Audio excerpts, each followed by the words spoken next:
Det gør jeg heller ikke. Jeg spiser lidt. Jeg får da snakke lidt. Hvad? Det er sgu ikke med, du har. Ja, det er en anden.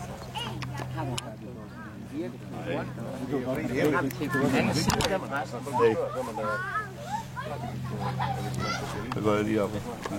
Så kan jeg afprøve. Skal de have en prøveklip?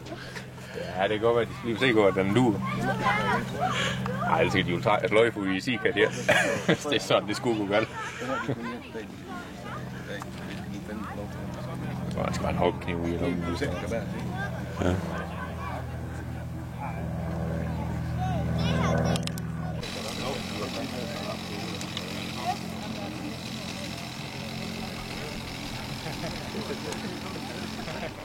Ja.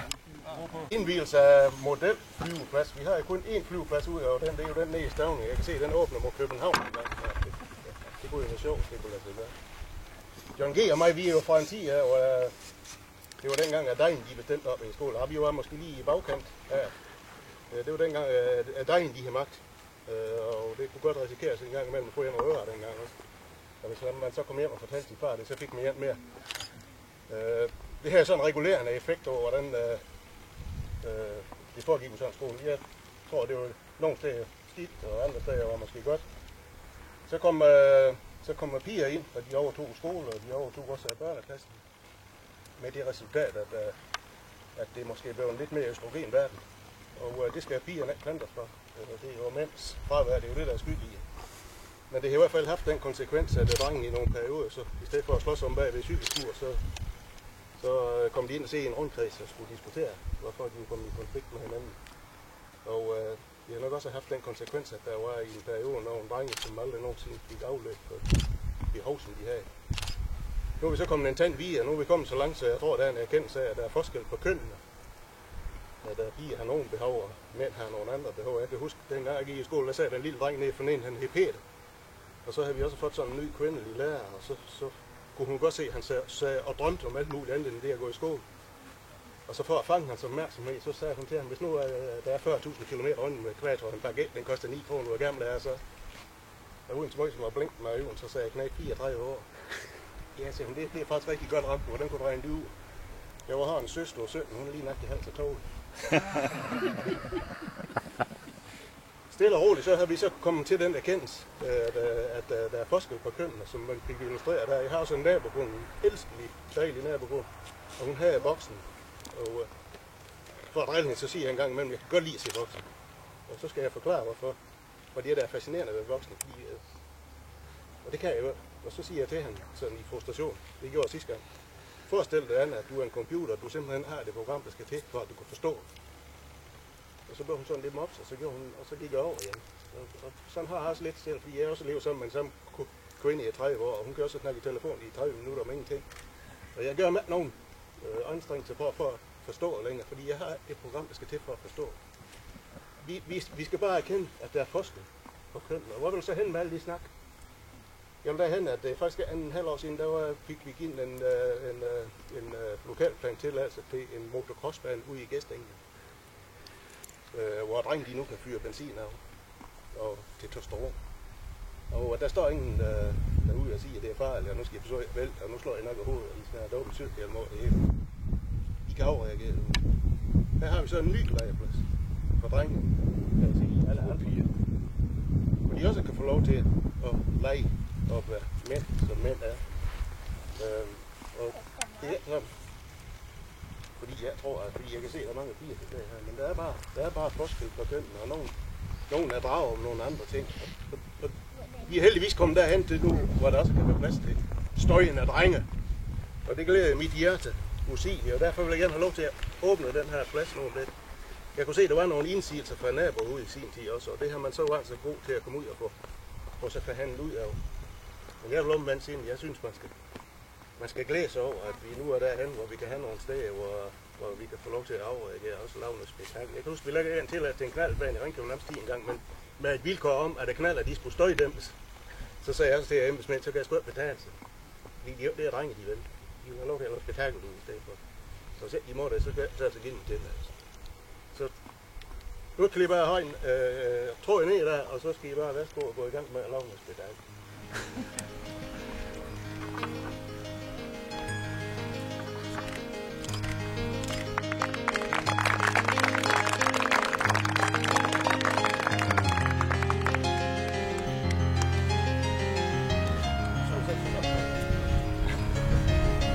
Tak til Ole, så begynder vi at flyve, så vil vi egentlig gerne, om folk vil gå op bagved.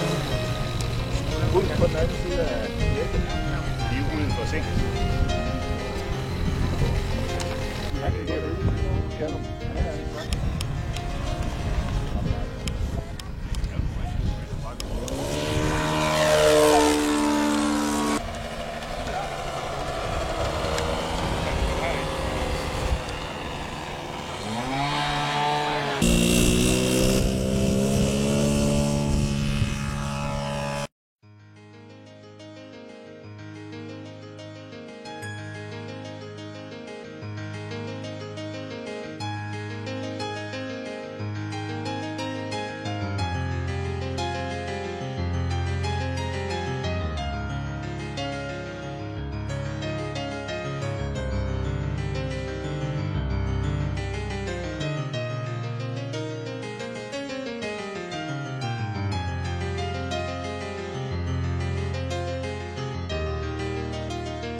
Ja.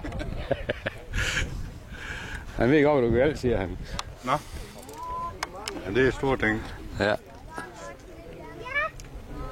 kan jeg godt.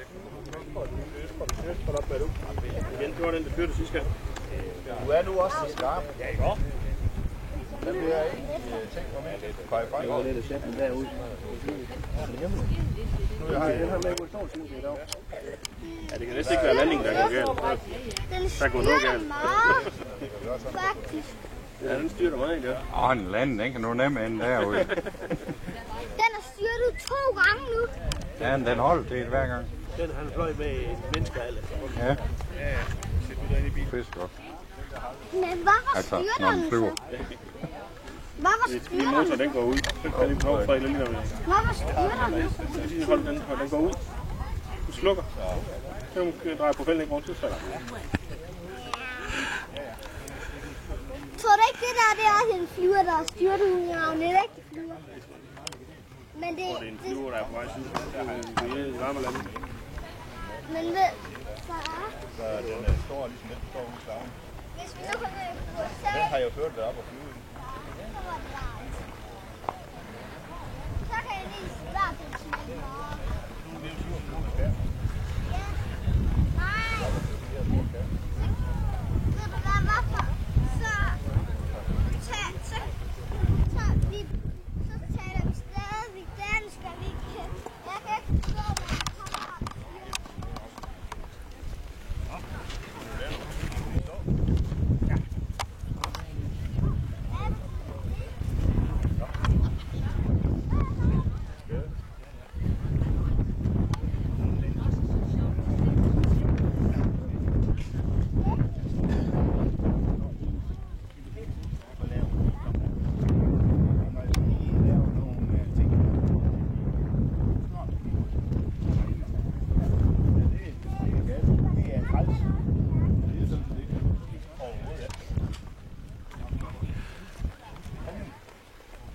Det er også en god måde at sige det på, John.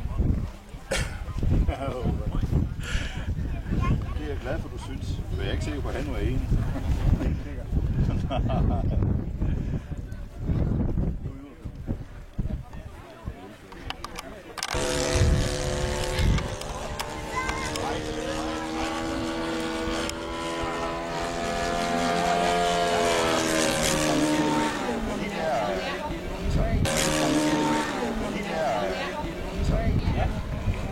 Derfor taber vi den på.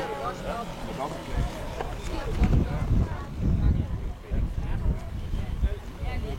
De kan gå hjem og så kan I sove fra nu af.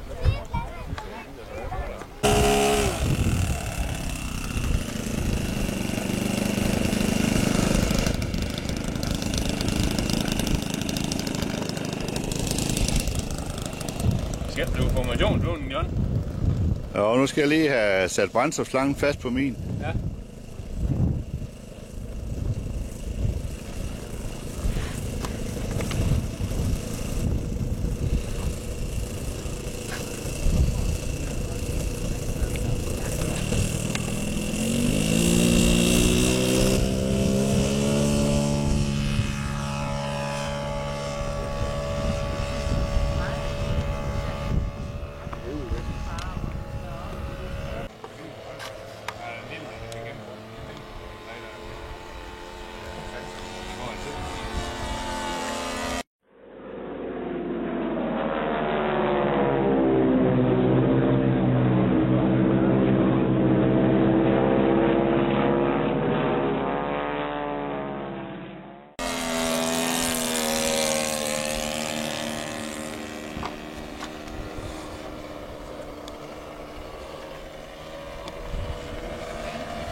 Flot, Ejner.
Lidt rundt på det.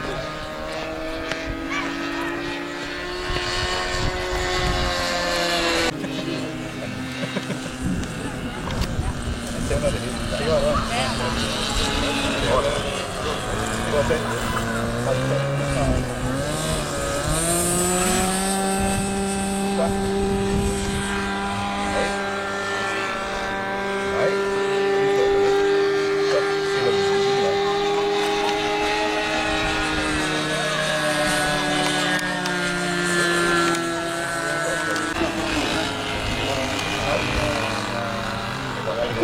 Vi har lige et tænkt på, at vi gør det selv til at virke. John, har du din saks liggende et eller andet sted?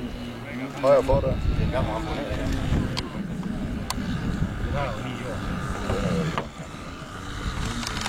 Ja, 3 klubber her. Jens og Darm og Ringdød, og melder dem alle sammen. Det er helt spændende. Så må man da kontrollere med. Vi kender ham der. Jo, jeg kender ham.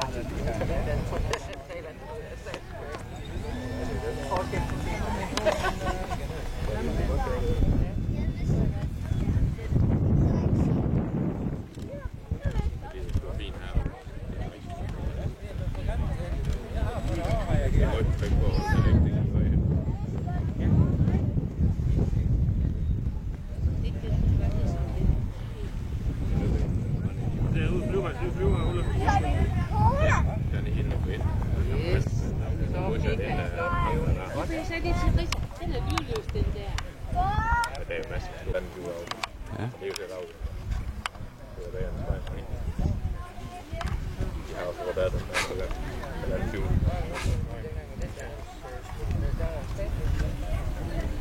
Man gør julen sådan hjemme. Ja, fordi det er bare sådan en lille nem en. Hvorfor finde en motorcykel? Det hørte jeg slet ikke. Men jeg kunne så forstå, at det ikke bare er... Nej, den er kun til håndklæde. Det er en god vind. Så griber den hjemme. Så I prøver vi på. Jeg skrev til dem alle sammen hjemme. Ja, ja. Så han skrev bare, så jeg bare god idé, vi ses. Har du lov på den? Men du har jo sådan en job, man tager liv.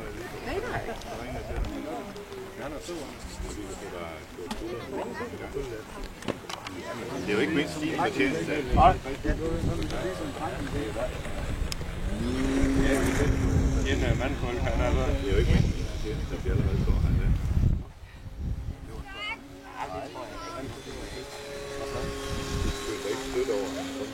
Nej, jeg stod jo bare blive mere mandlig. Det er før, vi går på brystet. Den er ved at blive laget op. Ja. Hvor skulle han også? Nej.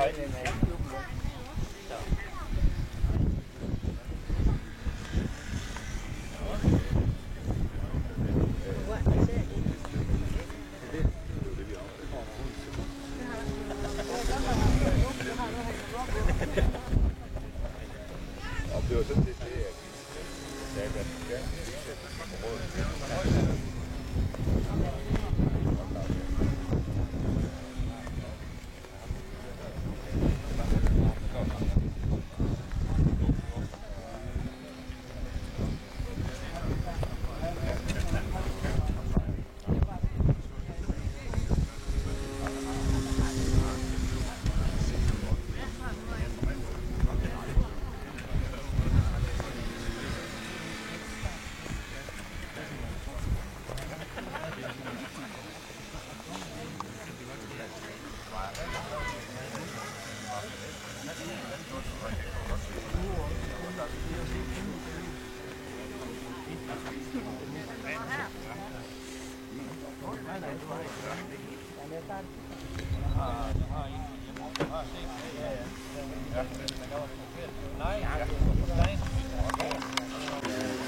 Og jeg er den eneste, der har jeg rejst.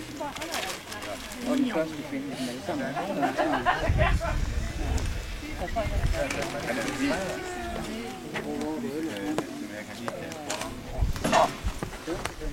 Det var nok.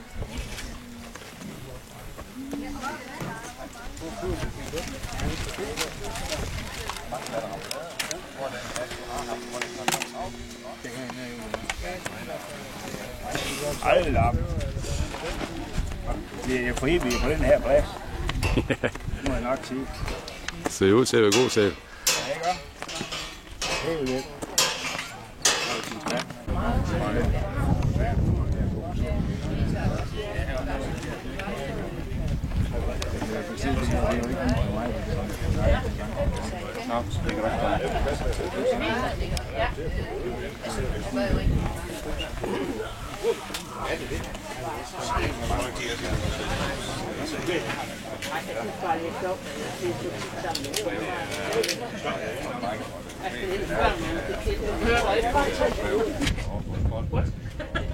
Der dem op i en snor, og så samtidig endte vi ude i...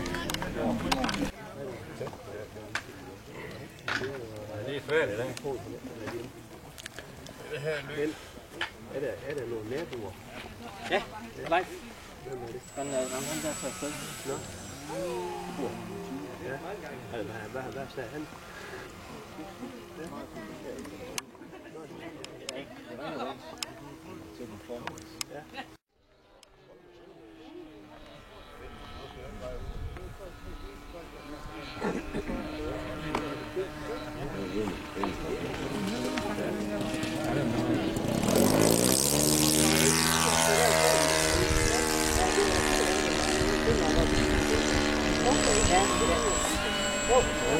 ret meget plads her, og så får jeg lov til at andet det.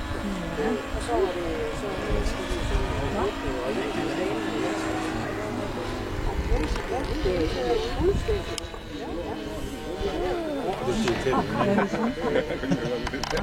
Ja, men de har jo stået af.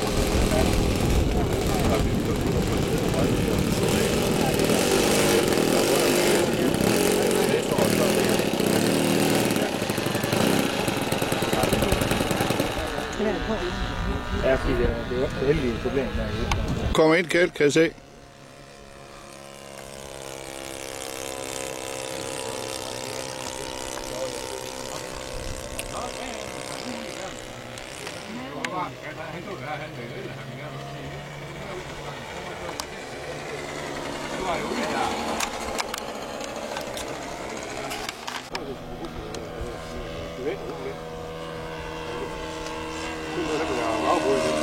Ja.